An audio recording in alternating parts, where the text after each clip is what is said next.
Hello बच्चों, welcome back to the channel. आज हम लोग डिस्कस करने वाले हैं जो सीबीएसई के द्वारा सिंगल गर्ल चाइल्ड के लिए मेरिट स्कॉलरशिप दी जा रही है, उसके बारे में आज हम लोग बात करेंगे कि आप लोग फॉर्म कैसे फिलअप करोगे और क्या क्या डॉक्यूमेंट्स की आप लोग को रिक्वायरमेंट है। तो आप लोग वीडियो को बहुत ही ध्यान से देखना, कोई भी स्टेप मिस मत करना ताकि आप लोग को आगे चल के प्रॉब्लम क्रिएट ना हो। क्योंकि अगर आप लोग स्टेप मिस करोगे तो आप आगे चल के फिर कमेंट सेक्शन में पूछोगे कि सर इसके लिए अब हम क्या करें, है ना।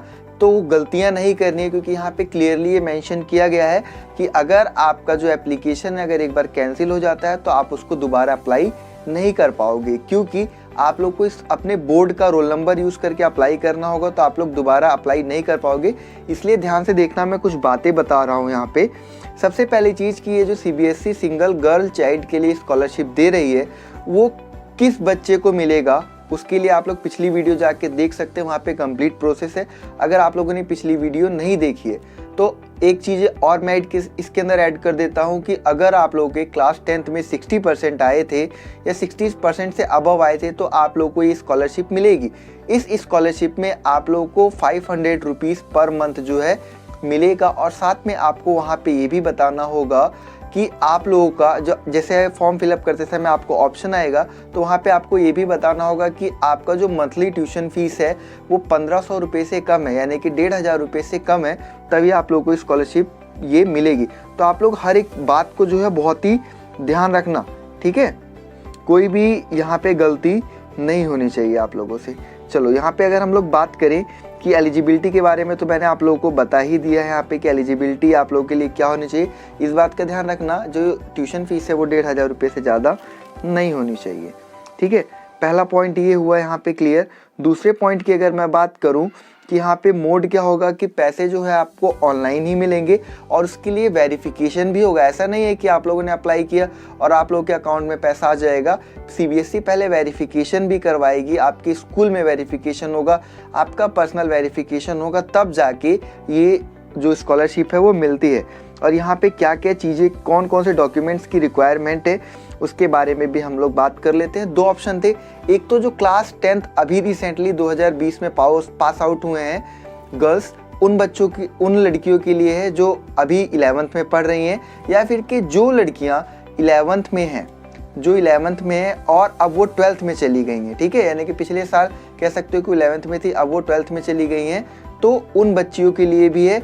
अगर यहाँ पे उन बच्चियों ने क्लास 11th में 50% से ज़्यादा स्कोर किया था तो उनको अपने मार्कशीट की भी ज़रूरत पड़ेगी। हालांकि इंटरनल असेसमेंट के बेसिस पे मार्क्स मिले थे तो आपको उसी की रिक्वायरमेंट होगी, है ना। कैसे अप्लाई वगैरह करोगे वो सारी प्रोसेस बताऊंगा, लेकिन अप्लाई का पोर्टल ओपन करने से पहले आप लोगों को जानकारी भी होनी चाहिए कि आप लोगों से कोई गलती ना हो।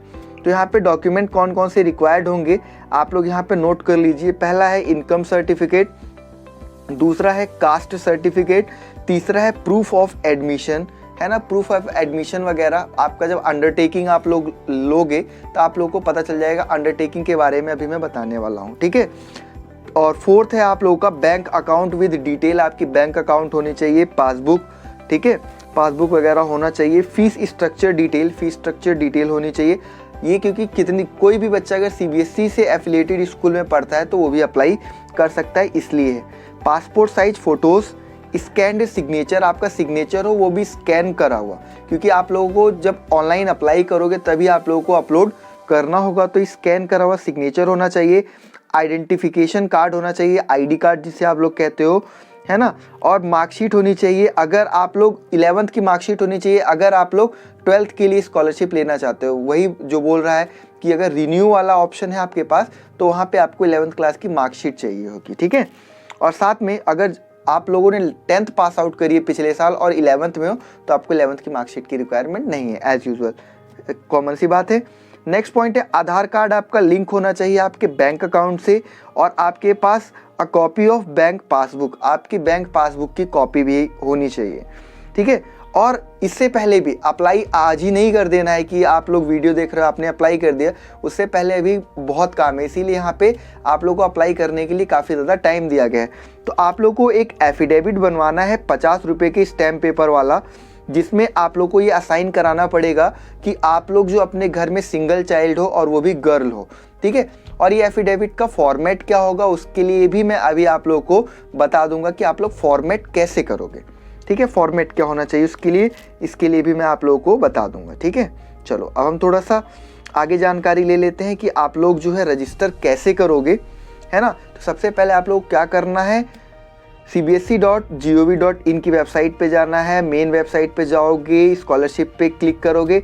अब सोच रहे होगे कि सर इतना सारा पॉइंट बता रहे हैं, हम लोग याद कैसे रहेगा, हम लोग करेंगे कैसे। तो परेशान मत हो, मैंने आप लोग को डिस्क्रिप्शन में लिंक दिया है, आप लोग वहां से डायरेक्टली इस पोर्टल को ओपन कर लोगे, ठीक है। आप भागना मत, डायरेक्टली ओपन करने मत भाग जाना, क्योंकि मैंने आपको पहले ही बोला कि अगर आप लोग एक बार अप्लाई के लिए या फिर कि अपना रोल नंबर और डेट ऑफ बर्थ डाल के एंटर कर देते हो तो बेटा एंटर करने के बाद आपने फिर उसे आधे अधूरा छोड़ दिया तो उसके बाद आप दोबारा नहीं अप्लाई कर पाओगे, है ना।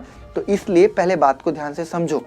अभी आप लोग क्या करना है, अभी आप लोग को सबसे पहले अपना एक स्टैम्प पेपर बनवाना है, और वो स्टैम्प पेपर का फॉर्मेट क्या होगा इसके लिए मैं आप लोगों को कल मॉर्निंग में जो है पूरी अपडेट दे दूंगा कि स्टैम्प पेपर का फॉर्मेट क्या होने वाला है। और आपको अपने स्कूल से एक अंडरटेकिंग लेनी पड़ेगी, और उस अंडरटेकिंग का फॉर्मेट भी मैं आप लोगों को नेक्स्ट वीडियो में जो है वो बता दूंगा। यानी कि कल आपको मॉर्निंग में ये दोनों वीडियो मिल जाएंगी बैक टू बैक।